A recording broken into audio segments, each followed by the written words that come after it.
Sambahin niyo ang Diyos, bituing nagniningning. Sambahin niyo ang Diyos, dagat, bundok, halaman at hayop. Purihin niyo ang Diyos. Purihin ang Diyos, kayong gawa niya. Umawit ng bagong kanta. Purihin ang Diyos, kayong anghel niya. Hipanin niyo ang trumpeta.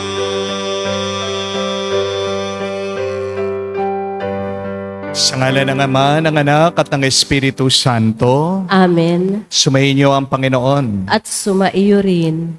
Mga kapatid, ano pong hinahanap niyo? Suriin natin sa banal na misang ito mga bagay na palagi nating inaasam na hindi naman tunay na mahalaga sa Diyos. Pagsisihan natin ang mga pagkakataon na kung saan sinayang natin ang ating oras at panahon dito. Hingin natin muli ang awa at pagpapatawad ng Diyos para tayo'y makitang karapat dapat makatanggap sa mga banal na misteryo. Inaamin ko Sa makapangyarihang Diyos at sa inyo mga kapatid, na lubha akong nagkasala sa isip, sa salita, sa gawa at sa aking pagkukulang. Kaya isanasamo ko sa mahal na Birheng Maria, sa lahat ng mga anghel at mga banal, at sa inyo mga kapatid, na ako'y ipanalangin sa Panginoong ating Diyos. kawan tayo na makapangyarihang Diyos, patawarin tayo sa ating mga kasalanan, patnubayan tayo sa buhay na walang hanggan. Amen. Panginoon, kaawaan mo kami. Panginoon, kaawaan mo kami. Kristo, kaawaan mo kami. Kristo, kaawaan mo kami. Panginoon, kaawaan mo kami. Panginoon, kaawaan mo kami. Manalangin tayo. Ama naming makapangyarihan, ipakita mo ang iyong paglingap sa iyong pag-antig sa aming kalooban, upang ang pamumunga ng gawain mo sa amin ay aming mapakinabangan, at ang mapagpagaling mong katapatan ay aming mapangatawanan. Sa pamagitan ni Jesucristo kasama ng Espiritu Santo, magpa sa walang hanggan. Amen.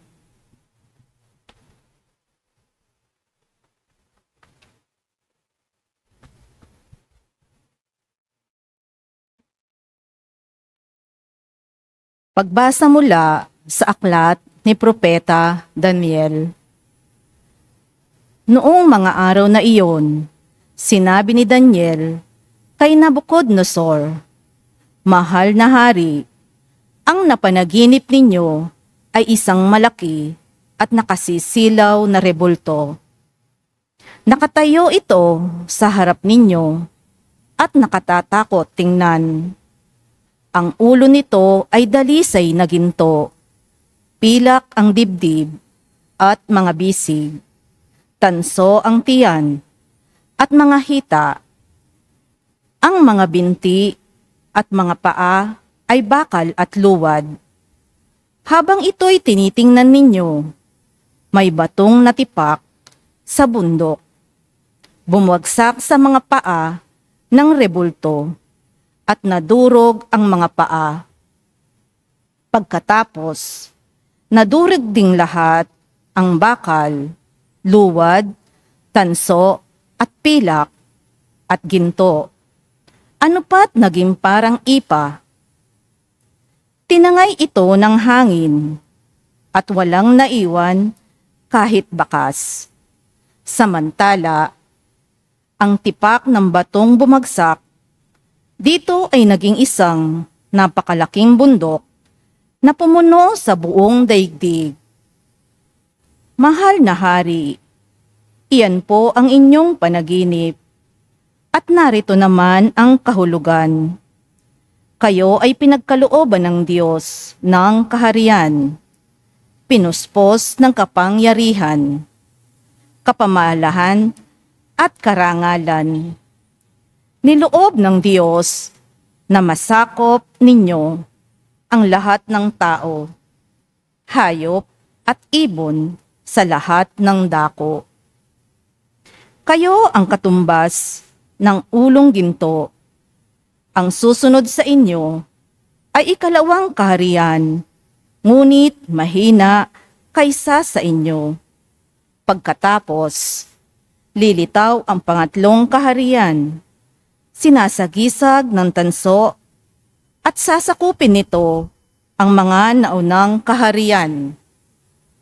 Ang pang-apat na kaharian ay sintigas ng bakal, katulad ng nagagawang bakal. Dudurugin ng kahariang ito ang buong daigdig.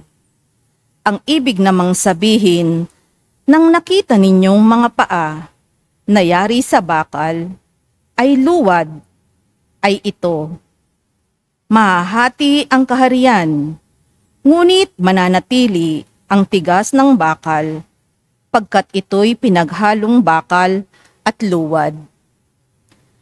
Magiging makapangyarihan ang kaharian, ngunit madaling babagsak. Ang kahulugan ng pinagsamang bakal at putik ay haluang pag-aasawa, ngunit hindi ito magtatagal kung paanong di maaaring paghaluin ang bakal at putik. Sa panahon ng mga haring yaon, ang Diyos ay magtitindig ng isang kaharian, hindi may babagsak kailanman, ni masasakop ni numan. Dudurugin nito at ganap na wawasakin ang iba pang kaharian. Ano pat hindi na makababangon ang iyon kahit kailan. Ang katulad nito'y yaong tipak ng batong dumurog sa rebultong yari sa bakal, luwad, tanso, pilak at ginto. Mahal na hari, ang mangyayari sa hinaharap ay pinaalam na sa inyo ng dakilang Diyos. Iyan po ang inyong panaginip at ang kanyang kahulugan. Ang salita ng Diyos. Salamat sa Diyos. Dakilait papurihan ang poon magpakailanman. Dakilait papurihan ang poon magpakailanman. Purihin ninyo ang Panginoon, kayong lahat ng mga nilikha. Awitan siya ng papuri at dakilain magpakailanman. Dakilait papurihan ang poon magpakailanman. Purihin ninyo ang Panginoon, kayong lahat mga anghel ng Panginoon. Awitan siya ng papuri at dakilain magpakailanman. Dakilait papurihan ang poon magpakailanman. Purihin ninyo ang Panginoon, kayong lahat mga kalangitan. Awitan siya ng papuri at dakilain magpakailanman. Dakilait papurihan ang poon magpakailanman. Purihin ninyo ang Panginoon, kayong lahat, mga tubig sa ibabaw ng langit. Awitan siya ng papuri at dakilain magpakailanman. Dakilait papurihan ang poon magpakailanman. Purihin ninyo ang Panginoon, kayong lahat na bumubuo ng kanyang hukbo. Awitan siya ng papuri at dakilain magpakailanman. Dakilait papurihan ang poon magpakailanman.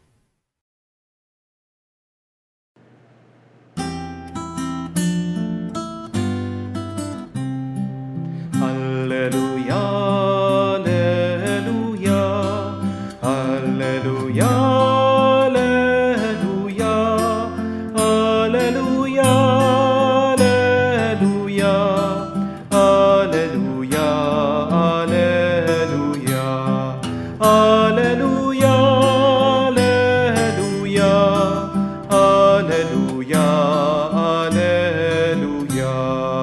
Manatili kang matapat hanggang iyong kamatayan, pagkat buhay aking bigay. Alleluia, alleluia. Sumainyo ang Panginoon. At sumainyo rin. Ang mabuting balita ng Panginoon ayon kay San Lucas. Papuri sa iyo, Panginoon. Nung panong yun, pinag-uusapan ng ilang tao ang templo. Ang kahangahangang mga bato na ginamit dito at ang mga palamuti nito na inihandog ng mga tao. Kaya't sinabi ni Jesus, darating ang panahong lahat ng nakikita niyong iyan ay iguguho. Walang batong ititira sa ibabaw ng kapwa bato. Tinanong nila si Jesus, Guro, kailan po ito mangyayari? At anong magiging palatandaan na ito'y magaganap na? Sumagot siya, mag-ingat kayo nang hindi mailigaw ninuman. Sapagkat marami ang darating sa aking pangalan na magsasabi, ako ang Mesiyas. At dumating na ang panahon, huwag kayong susunod sa kanila. Huwag kayong mababagabag kung makakabalita kayo ng mga digmaan o mga himagsikan. Dapat mangyari mga ito, ngunit hindi darating karakaraka ang wakas. At sinabi pa niya, makikipagdigma ang bansa laban sa kapwa bansa at ang kaharian sa kapwa kaharian. Magkakaroon ng malalakas na lindol, magkakagutom, magkakasalot sa ibang dako, may lilitaw na mga kakilakilabot na bagay at mga kagilagilalas na tanda buhat sa langit. Mga kapatid, ang mabuting balita ng ating Panginoon. Pinupuri ka namin, Panginoong Hesukristo. Magandang araw po muli sa inyong lahat. Noong pong October 17, nilabas po ang pinakabagong iPhone 17. Kahit na ito po ay nagkakahalagang 87,000 to 164,000. Alam niyo po, ang daming mga Pilipino, mga kababayan natin, ang pumila. Pagkahaba-haba po, nakikipag-unahan para makabili ng latest iPhone. Meron nga po mga iba, October 15 pa lang, nakapila na. At doon po sila natulog. Doon sa hallway, daanan po ng mall. Isipin niyo po yun, para lang sa cellphone, sinasakripisyo ng mga taong ito yung oras nila, pagod nila, pinagpaguran nilang pera, tulog nila. Bakit? Yayaman ka ba kapag nagka-latest iPhone ka? Di po ba hindi? Lalo kang nga humihirap eh. Isipin niyo po yun, isang telepono lang, nagkakahalaga ng 100,000.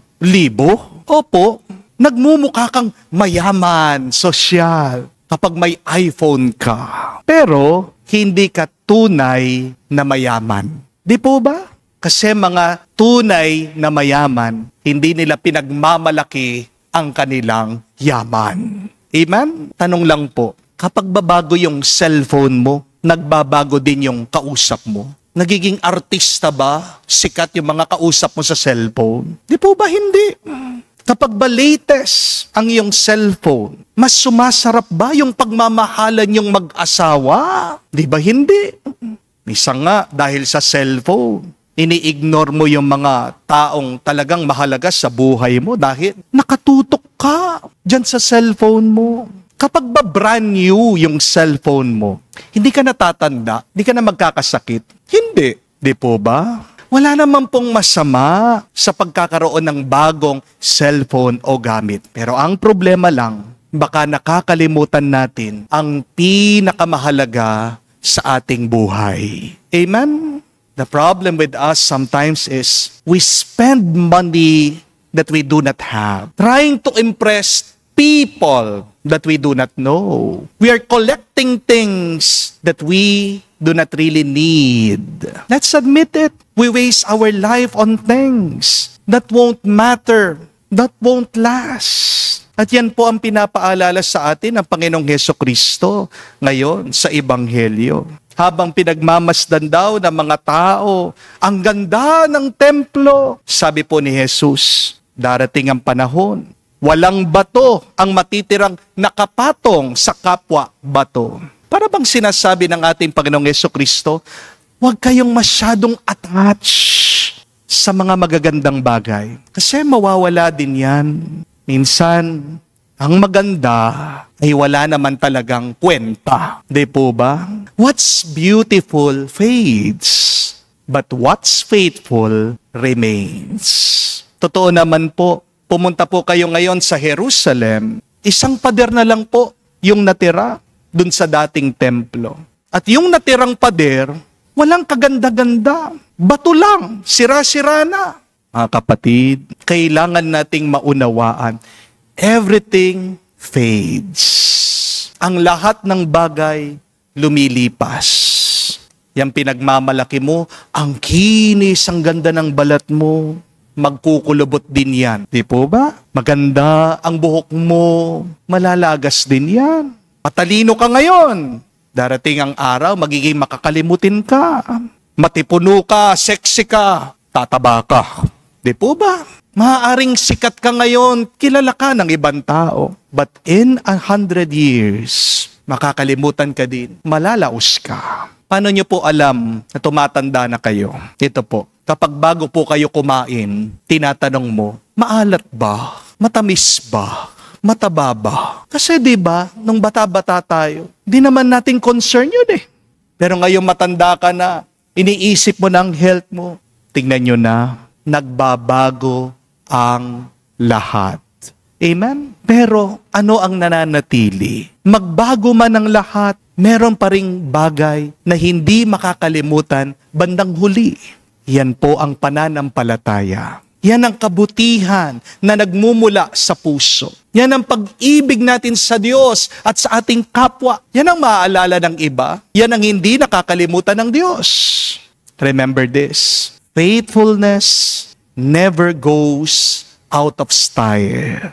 Tingnan niyo po, ginagawan natin ang mga rebulto, ang mga bayani. Umuukit tayo ng mga larawan para sa mga santo at banal. Ang kabutihan, katapatan at pagmamahal, yan ang mga bagay na nagtatagal, nananatili at nabubuhay magpa sa walang hanggan. Amen? Mga kapatid, unahin natin ang tunay na mahalaga. Please, invest on what is truly important, on lasting things.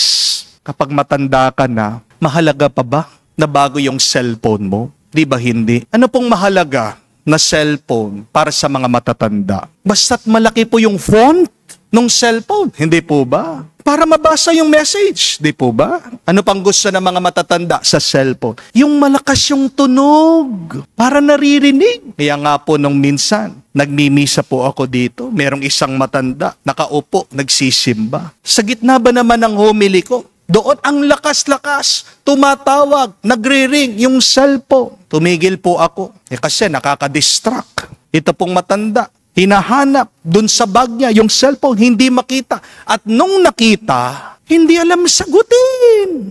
Pindot ng pindot, hindi alam sagutin. Kaya nga sabi ko po dun sa aking mga nagsasabi, tulungan niyo. Nung pong pinindot, ang lakas ng boses. Natigil po ang misa. Sabi, ano ba naman yan? Ang ingay mo, nagsisimba ako. O sige, mamaya na lang. Diba? Ano talagang pinaka-mahalaga?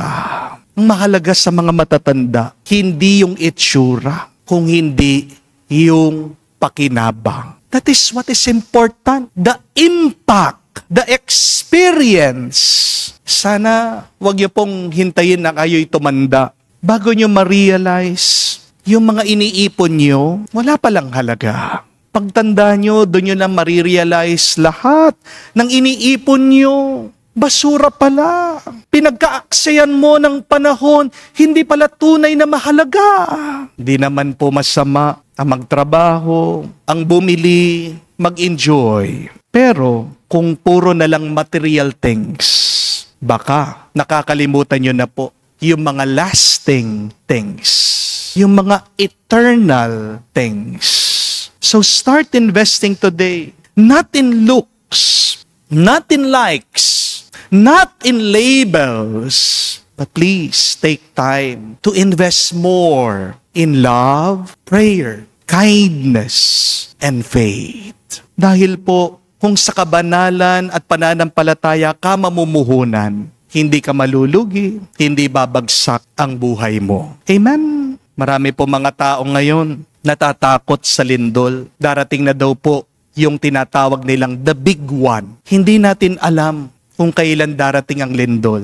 Pero pinapaalala ng Diyos, when everything falls apart, hold on to God. Pinaalala din yan ng ating Panginoong Hesukristo Darating ang gera, lindol, gutom, kaguluhan. Pero ang gusto niyang sabihin, kaya hinahayaan ng Diyos na dumating ito, tayo'y inaayog para mawala yung mga hindi mahalaga. Para manatili lang tayo sa Kanya. Hindi po ba? Kasi minsan, kailangan masira ang pader ng ating buhay para makapasok ang Diyos. Remember that. Understand that. God wounds our hearts so that His grace, His blessing can enter. Sometimes God makes you sick so that God can heal your soul. Minsan, kailangan mong mawalan para mahanap mo lang kung sino talaga yung mahalaga sa iyong buhay. When you start to lose everything, then you realize that only God is everything. Mga kapatid, huwag niyo sayangin ang buhay sa mga walang halaga, sa dami ng bagay na kumukuha ng ating oras, pera. Mga kapatid, tanungin natin ang ating mga sarili. Ito bang mga bagay na itong nagtatagal? O lilipas din yan? Maganda nga ang bahay mo, pero kung wala kang dasal at pananalig sa Diyos, bahay lang yan. Hindi yan tahanan. Ang dami mong damit, pero kung wala kang pagmamahal, kalat lang yan. Hindi yan kayamanan. Ang dami mo ding alam. Napakatalino mo, pero kung wala ang Diyos sa buhay mo, impormasyon lang yan. Hindi yan karunungan. Don't spend your life decorating the temporary, but spend it deepening the eternal. Sa dulo ng ating buhay, hindi naman po tatanungin ng Diyos kung ano yung mga naipon mo Pero titignan ng Diyos kung ilang puso ang napasaya mo. Remember that. God will not look at your collection. God will not look at your bank account. But God will ask you, how many hearts did you help to become happy? Ilang mga tao ang iyong napangiti? O baka naman kabaliktaran, ikaw ang dahilan ng kanilang mga luha, ng kanilang mga simangot. Harinawa, matuklasan po natin ang tunay na mahalaga. At tapusin natin ang ating oras, pera, pagod yan. Dahil ang tunay na mahalaga ay magbibigay sa iyo ng tunay na saya at pagpapala ngayon at magpasawalang hanggan. Amen. Tumayo po tayo, alay po natin ngayon sa Diyos ang ating mga dasal at panalangin natin sabihin, Panginoon, dinggin mo kami. Panginoon, dinggin mo kami. Ang ating mga pastol, naway ganap na maiukol ang kanilang buhay sa pagpapahayag ng Ebanghelyo sa pamamagitan ng pagsaksi nila dito. Manalangin tayo sa Panginoon. Panginoon, dinggin mo kami. Ang mga magulang at mga guro, naway maging mga buhay na halimbawa ng pananampalataya sa mga taong nasa ilalim ng kanilang pagkalinga. Manalangin tayo sa Panginoon. Panginoon, dinggin mo kami. Tayo naway magsumikap na gawin kung ano ang tama at ang salita ng Diyos ang maging buhay na puwersa na gumagabay sa ating pagkilos. Manalangin tayo sa Panginoon. Panginoon, dinggin mo kami. Sa katahimikan po ng ating puso, banggitin natin, sabihin natin sa Diyos ang ating mga personal na pangangailangan. Makalangit na Ama, palalimin mo ang aming pananampalataya upang umunlad kami sa iyong pag-ibig at tuwinang maglingkod sa iyo na may bukas palad at tapat na puso. Hinihiling namin ito sa pamagitan ni Kristo, aming Panginoon. Amen.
Mayo po tayo.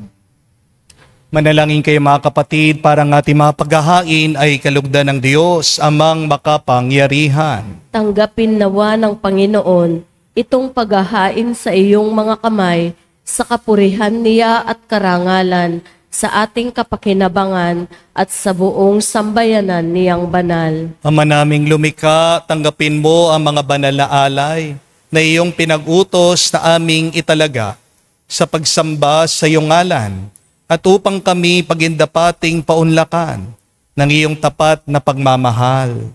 Gawin mong iyong mga utos ay sundin namin kailanman sa pamagitan ni Jesucristo kasama ng Espiritu Santo, magpa sa walang hanggan. Amen. Sumainyo ang Panginoon. At sumaiyo rin. Itaas sa Diyos sa inyong mga puso at diwa. Itinaas na namin sa Panginoon. Pasalamatan natin ang Panginoong ating Diyos. Marapat na siya ay pasalamatan. Ama naming makapangyarihan, tunay nga marapat ikaw ang aming pasalamatan. Nasa iyong aming buhay, pagkilos at pag-iral. Sa pamumuhay namin araw-araw, tinatamasa namin ang iyong pagmamahal sa pag-ibig mong pinunla sa sangkatauhan. Ang Espiritu Santo'y unang aning bigay ng anak mong naglagak sa amin ng katiyakan, nakalaang mabuhay kami sa piling mo kailanman. Kaya kaisa na mga anghel nagsisiawit ng papuri sa iyo, nang walang humpay sa kalangitan, kami nagbubunyi sa iyong kadakilaan.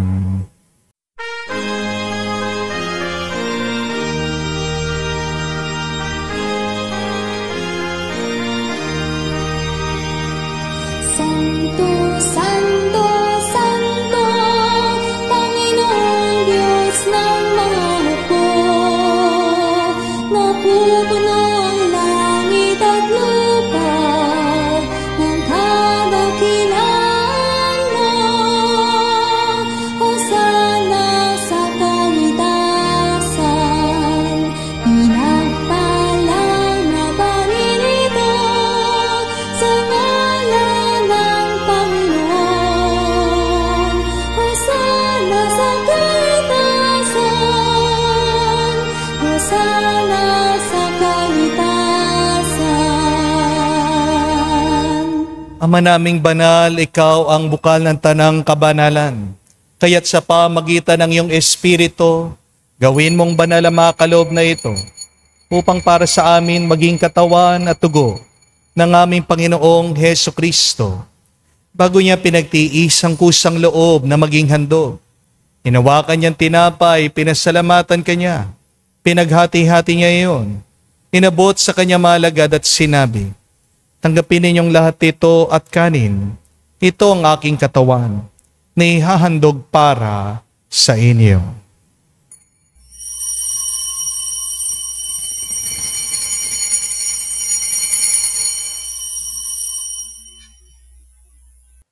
Gayon din naman na matapos ang hapunan, hinawakan niyang kalis. Muli kanyang pinasalamatan. Nabot niyang kalis sa kanyang malagad at sinabi, tanggapin ninyong lahat ito at inumin. Ito ang kalis ng aking dugo, ng bago at walang hanggang tipan. Ang aking dugo na ibubuhos para sa inyo at para sa lahat, sa ipagpapatawad na makasalanan. Gawin ninyo ito sa pag-alaala sa akin.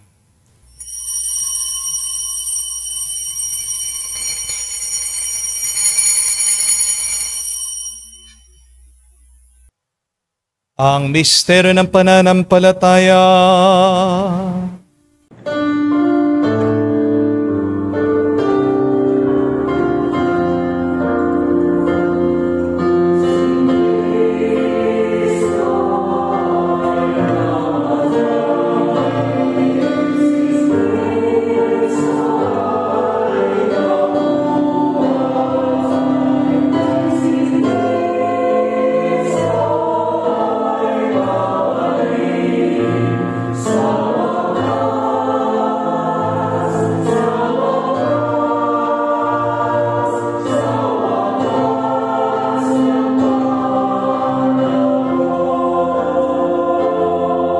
Ama, ginagawa namin ngayon ang pag-alaala sa pagkamatay, muling pagkabuhay ng iyong anak.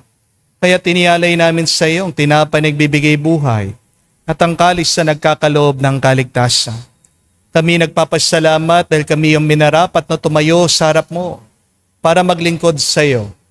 Sinasamo namin kami magsalo-salo sa katawan at tugon ni Kristo ay mabuklod sa pagkakaisa sa pamagitan ng Espiritu Santo. Amalingapin mong iyong simbahan, laganap sa buong daigdig.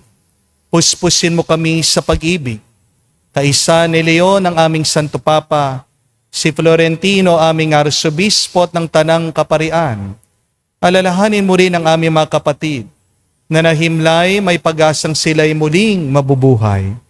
Gayon din naman lahat ng mga pumanaw. Kawan mo't sila't patuloyin sa iyong kaliwanagan. Kawan mo't pagindapatin kaming lahat, makasalo sa iyong buhay na walang wakas. Kaisa na mahal na Birhen Maria, Ina ng Diyos. Kaisa ni San Jose, ang kanyang malwalhating esposo. Kaisa na mga apostol, lahat ng mga banal na namuhay dito sa daigdig na kalugod-lugod sa iyo. May pagdiwang nawa namin ang pagpupuri sa kararangal mo sa pamagitan ng iyong anak, aming Panginoong Hesukristo.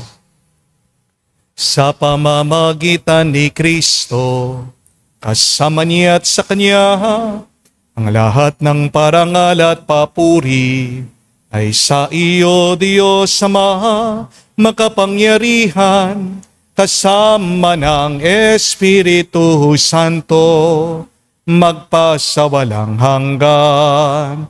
Amen, amen, amen. Sa nakagaling na utos sa turo ni Jesus sa Panginoon natin na Diyos, ipahayag natin ang lakas, loob.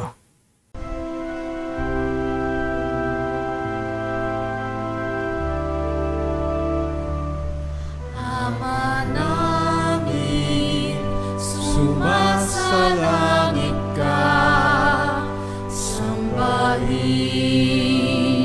ang ngalan mo, mapasa amin ang kaharian mo, sundin ang loob mo dito sa lupa, para lang sa langit. Bigyan mo kami ngayon ng aming kakanin sa araw-araw, at patawarin mo kami sa aming mga sala, para ng pagpapatawad namin sa nagkakasala sa amin. At huwag mo kaming ipahintulot sa tukso, at iadya mo kami sa lahat ng masama.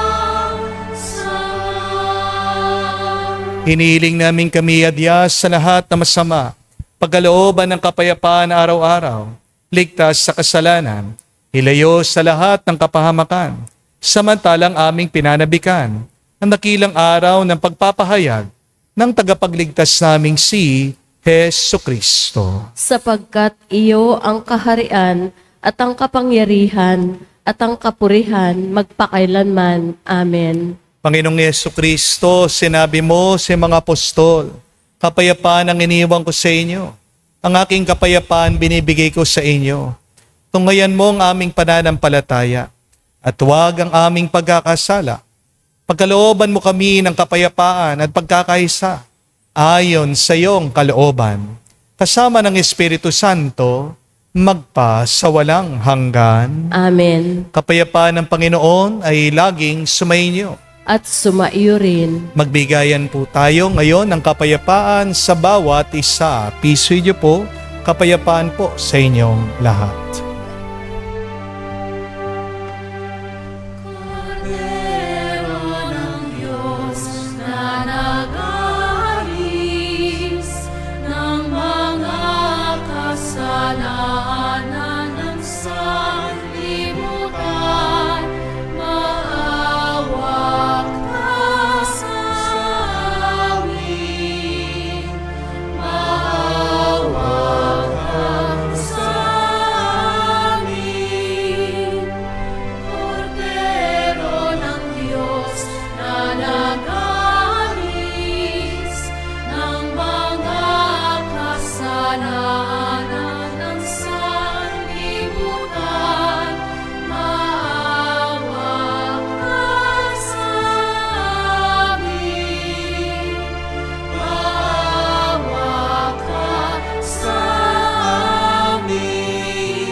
Mga kapatid, naririto ang ating Panginoong Jesucristo, ang Kordero ng Diyos.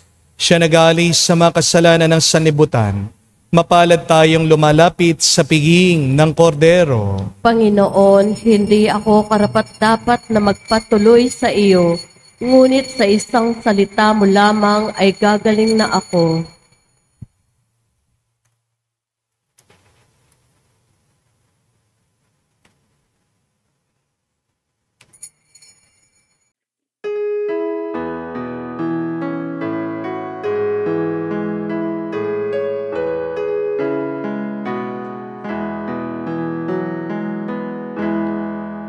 Tinanggap ko ang buhay na Diyos, puso ko ay nakalaya.